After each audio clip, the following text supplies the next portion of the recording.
Welcome to news watch. ముందుగా headlines చూద్దాం. Check dam కూల్చివేసిన వారిపై క్రిమినల్ కేసు నమోదు చేయాలి. మాజీ మంత్రి హరీష్ రావు డిమాండ్.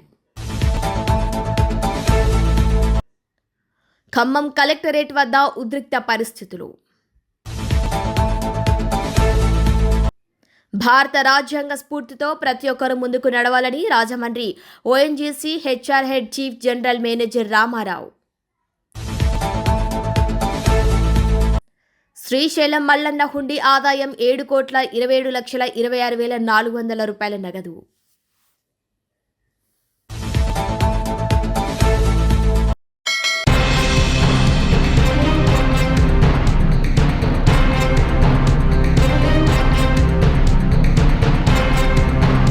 భారత రాజ్యాంగ స్ఫూర్తితో ప్రతి ఒక్కరూ ముందుకు నడవాలని Rajahmundry ONGC HR head chief general manager Ramarao పేర్కొన్నారు.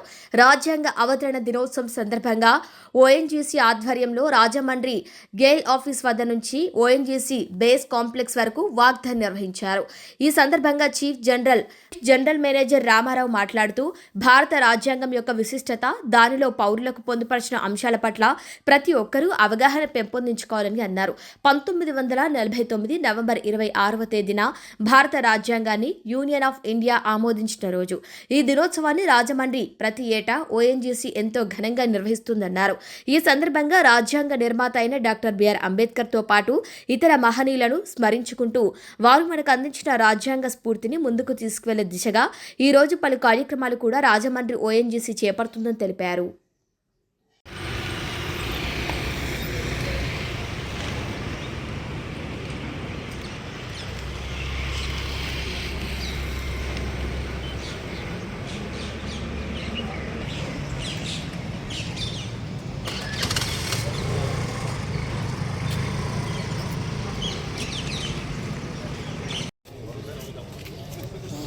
బ్యాక్ వచ్చి బయట తీసుకో ఫోటో కొట్టు.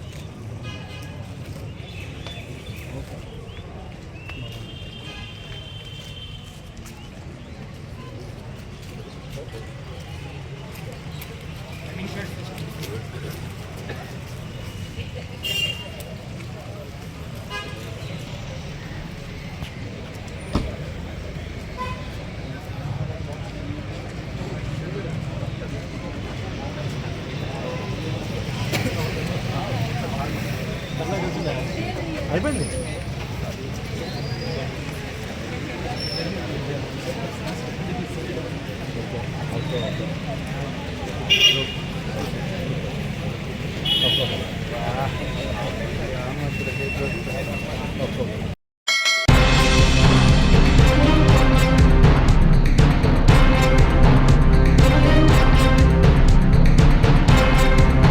నిధుల దుర్వినియోగంపై ఉన్నతాధికారులకు నివేదిక సమర్పిస్తామని మచిలీపట్నం డీవైఈఓ శేఖర్ సింగ్ చెప్పారు. గత ప్రభుత్వ హయాంలో నాడు నేడు పథకం కింద మోపిదేవి మత్స్యకారుల ప్రభుత్వ ఆశ్రమ పాఠశాలలో మౌలిక వసతుల కల్పన నిమిత్తం 50.99 లక్షల నిధులు మంజూరయ్యాయి.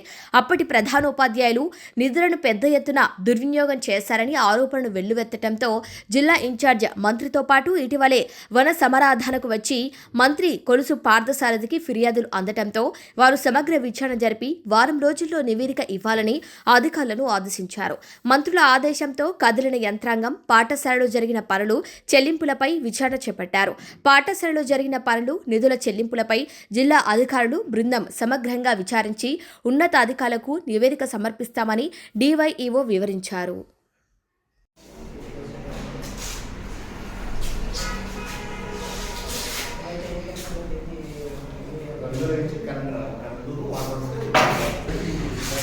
అవును, ఈ అమౌంట్ వచ్చి వాడుకుంటాం అని చెప్పి సంవత్సరం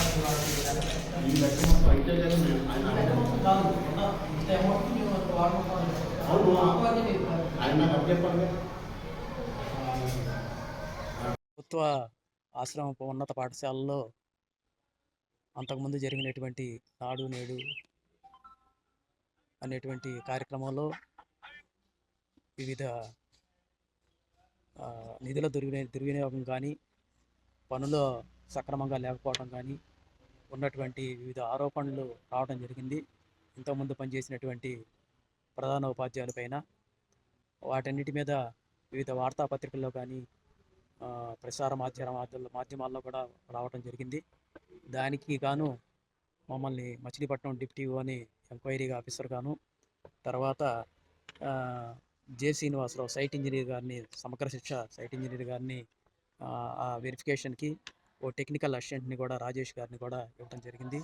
ఇందులో ఉన్నటువంటి లోపాలు ఏవైతే ఉన్నాయో అవన్నీ కూడా ఒకసారి పరిశీలించి లోపాలన్నిటి కూడా గుర్తించి గుర్తించినటువంటి లోపాలు ఎక్కడైతే పనుల్లో కానీ లేకపోతే వివిధ కార్యక్రమాలు కానీ అలాగే వ్యాలిడ్ కొన్ని అభ్యంతరాలని తెలియజేశారు కొంతమంది పాత్రికేయులు. అవి కూడా పరిశీలన చేస్తాము. ఏ విధంగా ఏ మోడ్లో వాళ్ళకి పేమెంట్ చేశారు, అది సక్రమైనటువంటి వాళ్ళకి ఇచ్చారా లేదా, తర్వాత అధీకృతంగా వారికి ఈ తల్లిదండ్రుల యొక్క రిజర్వేషన్ అవన్నీ తీసుకొని చేశారా లేదా అనేటువంటి విషయాలన్నీ కూడా మేము టెక్నికల్గా అన్నీ కూడా గమనించడం జరుగుతుంది. మా దృష్టికి వచ్చినటువంటి విషయాలు ఏవైతే ఉన్నాయో అవన్నీ కూడా ఉన్నతాధికారుల దృష్టికి తీసుకెళ్ళి దీనిపైన తదుపరి చర్యలు మొత్తం మేము సమర్పించడం జరుగుతుంది. ఎంత మీకు దృష్టి వచ్చింది సార్? అంటే ఈయన ఇప్పుడు ఉన్నటువంటి ఆయన ప్రకారము 6 లక్షలకి గాను 5,08,000 అతను ఖర్చు పెట్టానంటున్నాడు. కొన్ని బిల్స్ ఏవో కొన్ని టెక్నికల్ రీజన్స్ వల్ల కొన్ని రిజెక్ట్ అయినాయి అంటారు. ఆ రిజెక్ట్ అయినటువంటి బిల్స్ కూడా ఏ స్థాయిలో ఉన్నవి, దాని యొక్క టెక్నికల్గా వాటికి ఉన్నటువంటి సాంకేతికపరమైనటువంటి విషయాలు ఏంటనేది కూడా ఇప్పుడు వచ్చినటువంటి వాళ్ళు కూడా వెరిఫై చేస్తారు. అలాగే రికార్డ్స్ అవన్నీ కూడా వెరిఫై చేసి ఉన్నటువంటి అందులో ఉన్నటువంటి వాస్తవాలను తీసుకోవడం గుర్తించడం జరుగుతుంది. థ్యాంక్ యూ అండి.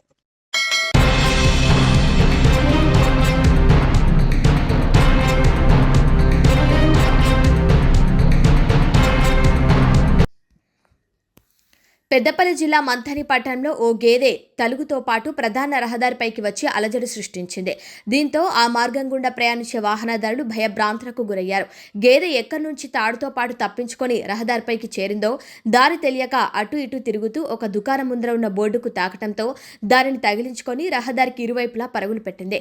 దుకాణ యజమాని గేదె వెనుక పరిగెత్తి అలసిపోయాడు. గేదె మాత్రం సుమారు 2 కిలోమీటర్లు ఆ బోర్డుతోనే రహదారిపై పరిగెత్తింది. ద్విచక్ర వాహనాల ద్వారా కొందరు యువకులు ఆ గేదెకు అడ్డుగా వెళ్లి తాడును తొలగించారు. సుమారు గంటన్నర పాటు అలజడి సృష్టించిన గేదెను పట్టుకోవడంతో అందరూ ఊపిరి పీల్చుకున్నారు.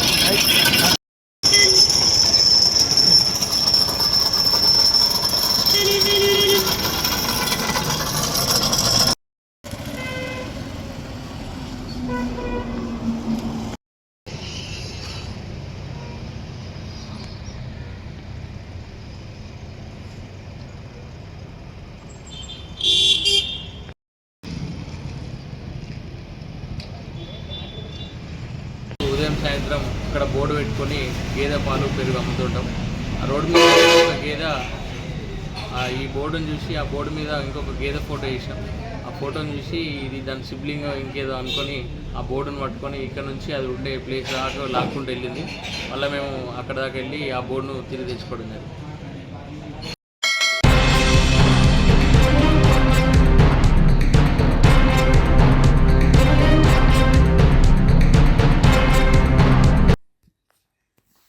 పెద్దపల్లి జిల్లా గుంపుల సమీపంలోని మానేరు నదిపై నిర్మించిన చెక్ డ్యాంను కూల్చివేసిన వారిపై చట్టపరమైన చర్యలు తీసుకోవాలని మాజీ మంత్రి హరీష్ రావు డిమాండ్ చేశారు. ఈ మేరకు మానేరు నదిలో కూల్చివేసిన చెక్ డ్యాం ప్రాంతాలను ఆయన బీఆర్ఎస్ ఎమ్మెల్యేలు గంగుల కమలాకర్, పాడి కౌశిక్ రెడ్డిలతో కలిసి పరిశీలించారు. ఈ సందర్భంగా హరీష్ రావు మాట్లాడుతూ 24 కోట్ల వ్యయంతో నిర్మించిన చెక్ డ్యాం ద్వారా పెద్దపల్లి, కరీంనగర్ జిల్లాలకు చెందిన రైతులకు ఎంతో ఉపయోగకరంగా ఉండేదని అన్నారు. కొందరు ఇసుక మాఫియా ప్రోద్బలంతో చెక్ డ్యాంను కూల్చివేశారని ఆరోపించారు. నాణ్యత లోపమని కాంగ్రెస్ పార్టీ నాయకులు ఆరోపిస్తున్నారని, ఆ డ్యాం కట్టింది ప్రస్తుత ప్రభుత్వంలో మంత్రిగా పనిచేస్తున్న వ్యక్తికి సంబంధించిన నిర్మాణ సంస్థ అని అన్నారు. వెంటనే సదరు నిర్మాణ సంస్థను బ్లాక్ లిస్టులో ఉంచాలని డిమాండ్ చేశారు. కాళేశ్వరం ప్రాజెక్టును వెంటనే మరమ్మతు చేసి కరీంనగర్, సిద్దిపేట, యాదాద్రి, భువనగిరి, సంగారెడ్డి, మెదక్ జిల్లాలకు సాగు, తాగునీరు అందించాలని డిమాండ్ చేశారు.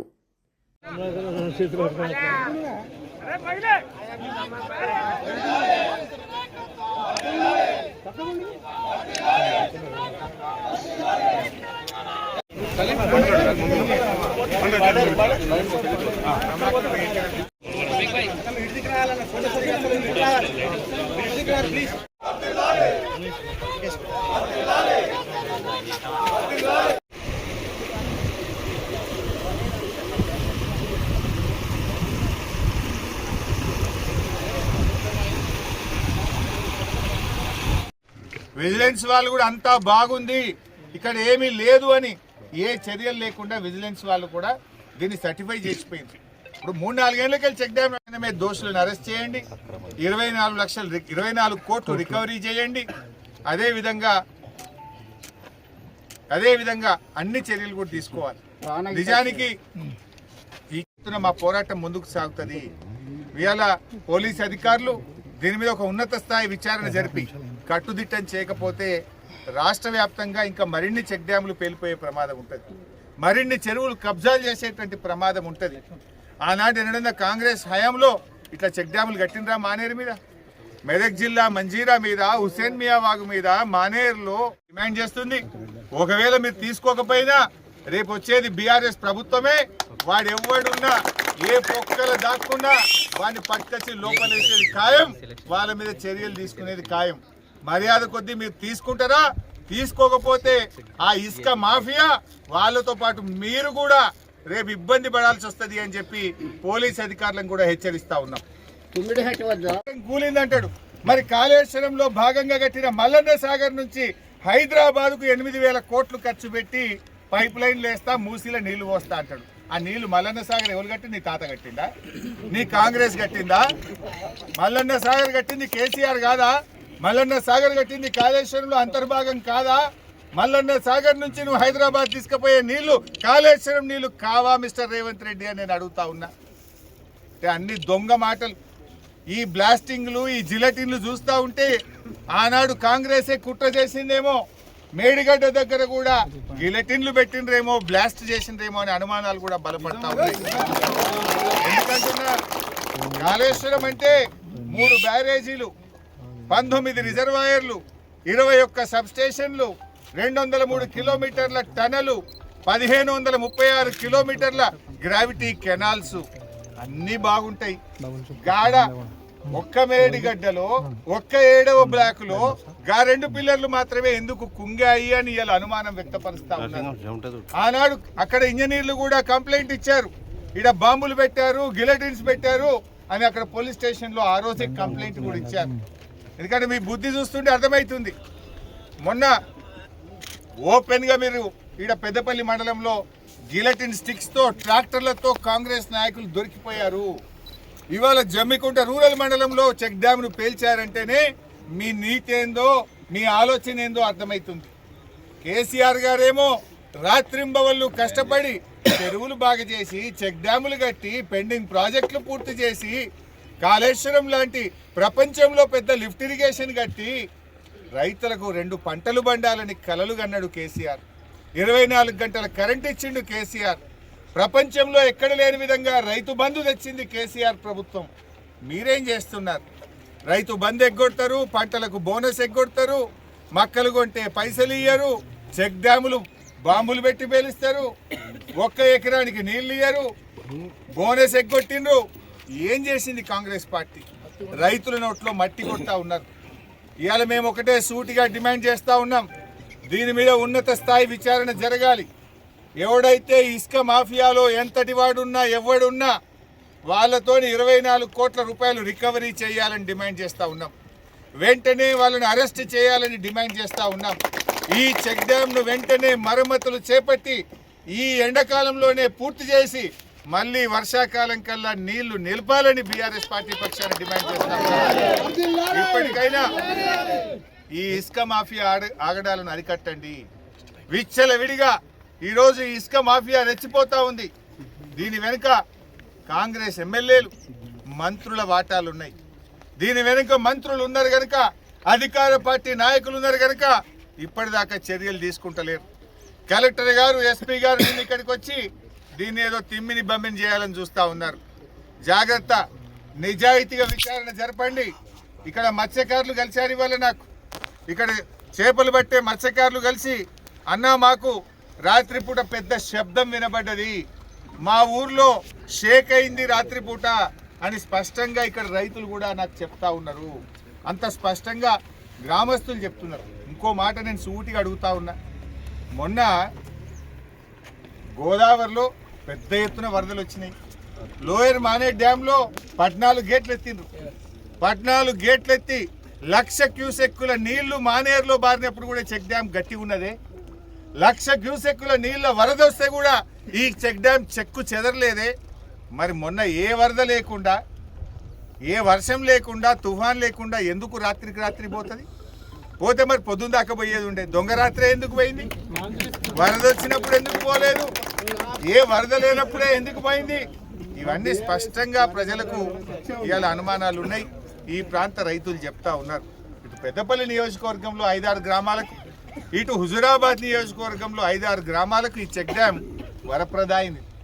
ఈ చెక్ డ్యామ్ వల్ల ఇటు రైతులకు, అటు గొల్ల కుర్మలకు, అందరు రైతులకు మేలు జరిగేటువంటిది.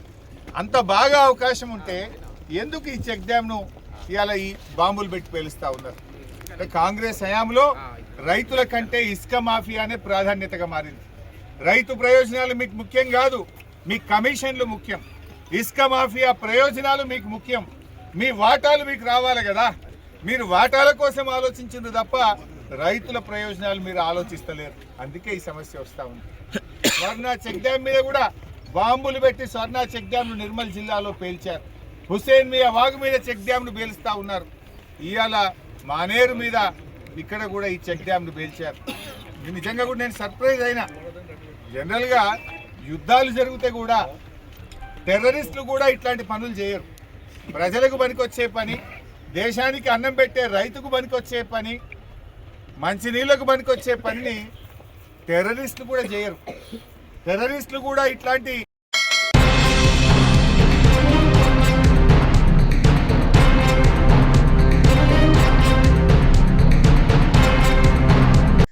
నల్గొండలో అత్యంత క్లిష్టమైన గర్భధారణ కేసును మలక్పేట్ యశోద ఆసుపత్రి వైద్యులు విజయవంతంగా నిర్వహించారు. ప్రెజెంటా అక్రెటా వ్యాధితో తీవ్రమైన క్లిష్ట పరిస్థితిలో ఆసుపత్రికి చేరిన 37 ఏళ్ల గర్భిణికి అత్యవసర సిజేరియన్ శస్త్రచికిత్స చేయాల్సి వచ్చింది. గతంలో సిజేరియన్, ఆరోగ్య సమస్యలు, కడుపులో పూర్వ టీబీ కారణంగా ఏర్పడిన అతుకులు అన్నీ కలిసి ఈ కేసును మరింత ప్రమాదకరంగా మార్చాయి. అయితే అనుభవజ్ఞులైన వైద్య బృందం సమన్వయంతో అత్యాధునిక సాంకేతాన్ని, పరిజ్ఞానాన్ని ఉపయోగించి తల్లి బిడ్డ ప్రాణాలను కాపాడటంలో విజయం సాధించారు. ఈ కేసు హై రిస్క్ గర్భధారణ చికిత్సలో ముందస్తు ప్రణాళిక, అత్యాధునిక వైద్య సదుపాయాల ప్రాధాన్యాన్ని మరోసారి చాటింది. అయిన తర్వాత బ్లీడింగ్ కండిషన్స్ ఉంటాయి. ప్రతి ఒక్కరికి కూడా గర్భసంచి తీసేయడమే సర్జరీ కాకుండా కొన్ని అంటే అడ్వాన్స్ టెక్నాలజీస్ ఉంటాయి. ఇంటర్వెన్షనల్ రేడియాలజీ డిపార్ట్మెంట్ అనేది మా దగ్గర ఉంది. సో వాటిలో ఏం చేస్తామంటే గర్భసంచికి వెళ్ళే రక్తనాళాలని బ్లాక్ చేసే ప్రక్రియ ఒకటి ఉంటుంది. దాన్ని యూట్రైన్ ఆర్టరీ ఎంబలైజేషన్ అంటారు. సో బయట నుంచి వచ్చే కేసెస్ లేదా ఎక్కడైనా అయినవైనా కూడా బ్లీడింగ్ అవుతున్నాయి, గర్భసంచిలో గడ్డలు లేవు, బట్ స్టిల్ బ్లీడింగ్ అవుతుంది. అలాంటి కండిషన్స్కి ఏంటంటే గర్భసంచిని సేవ్ చేసే సర్జరీస్ కూడా చేస్తాం. ఇది ఓన్లీ ఇంజెక్షన్ ద్వారా దాన్ని బ్లాక్ చేస్తాం. యూట్రైన్ ఆర్టరీ ఎంబలైజేషన్ అంటారు. ఇంటర్వెన్షనల్ రేడియాలజీ డిపార్ట్మెంట్ అందరూ కూడా కలిసి ఉండడం వల్ల వీ కెన్ ప్లాన్ ఆ విధంగా. ముఖ్యంగా ఈరోజు నల్గొండ వాసులైన ఒక మహిళ అత్యంత క్లిష్టమైన మరియు ప్రమాదకరమైన సర్జరీ మా మలక్పేట ఆసుపత్రిలో చేయడం జరిగింది. ఆ సర్జరీ యొక్క స్థితిగతులను మీతో పంచుకోవడానికి ప్రముఖ గైనకాలజిస్ట్ డాక్టర్ లేపాక్షి దాసరి గారు, లాప్రోస్కోపిక్ సర్జన్ మరియు రోబోటిక్ సర్జన్ అయిన లేపాక్షి దాసరి గారు ఇక్కడ ఇచ్చేశారు. వారు ఆ యొక్క పేషెంట్ యొక్క పరిస్థితులను మరియు ఆమెకు వచ్చిన పరిస్థితులను వివరంగా తను మీకు వివరిస్తారు. I request Dr. Nepaksh Dasari garu, please come on stage.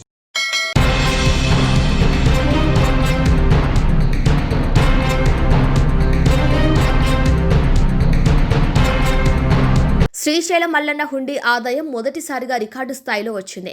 ఆలయంలోని ఉభయ దేవాలయాల హుండీ లెక్కింపు ఈవో శ్రీనివాసరావు ఆధ్వర్యంలో చంద్రావతి కళ్యాణ మండపంలో సీసీ కెమెరాల నడుమ నిర్వహించారు. శ్రీ బ్రహ్మరాంబ సమేత మల్లికార్జున స్వామి అమ్మవార్ల ఉభయ ఆలయాలు పరివార దేవాలయాల హుండీ లెక్కింపులో శ్రీశైలం మల్లన్న దేవస్థానానికి 7,27,26,400 రూపాయల నగదు రాబడిగా లభించిందని ఈవో శ్రీనివాసరావు వెల్లడించారు. ఈ ఆదాయాన్ని గత 33 రోజుల్లో గడిచిన కార్తీక మాసంలో భక్తులు హుండీల ద్వారా సమర్పించారని ఈవో శ్రీనివాసరావు ప్రకటన రూపంలో తెలిపారు. అయితే గత ఏడాది కార్తీక మాసంలో వచ్చిన హుండీ ఆదాయంతో పోలిస్తే ఈ ఏడాది 1,30,00,000 అధిక రాబడిగా మల్లన్న హుండీ ఆదాయం వచ్చింది. కార్తీక మాసంలో ఇప్పటి వరకు ఇంత పెద్ద మొత్తంలో హుండీ ఆదాయం రావటం ఇదే మొదటిసారి. అయితే ఈ హుండీ లెక్కింపులో నగదుతో పాటు 117 గ్రాముల బంగారం, 7 కేజీల వెండి తదితర విదేశీ కరెన్సీ ఈ హుండీ లెక్కింపులో లభించాయి. పటిష్టమైన నిఘా నేత్రాల మధ్య హుండీ లెక్కింపు జరగ్గా లెక్కింపులో దేవస్థానం అన్ని విభాగాలకు చెందిన అధికారులు, సిబ్బంది, శివ సేవకులు పాల్గొన్నారు.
గత నెల దారుణ హత్యకు గురైన సిపిఎం నేత సామినేని రామారావు హంతకులను తేల్చాలని ఖమ్మం జిల్లా కలెక్టరేట్ వద్ద సిపిఎం ఆధ్వర్యంలో ధర్నా నిర్వహించారు. 2,000 మందితో ముట్టడించేందుకు భారీగా చేరుకున్నారు సిపిఎం కార్యకర్తలు. ఇక ముఖ్య అతిథిగా పాల్గొన్నారు సిపిఎం రాష్ట్ర కార్యదర్శి జాన్ వెజ్లీ, పోతినేని సుదర్శన్ రావు. ధర్నాకు సంఘీభావంగా ప్రకటించిన సిపిఐ రాష్ట్ర నేత భాగం హేమంతరావు, బీఆర్ఎస్ నేతలు లింగాల కమల్రాజ్ ధర్నాను అడ్డుకునేందుకు కలెక్టరేట్ వద్ద పోలీసులు భారీగా మోహరించారు.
బులెటిన్ ముగించే ముందు హెడ్లైన్స్ మరొకసారి.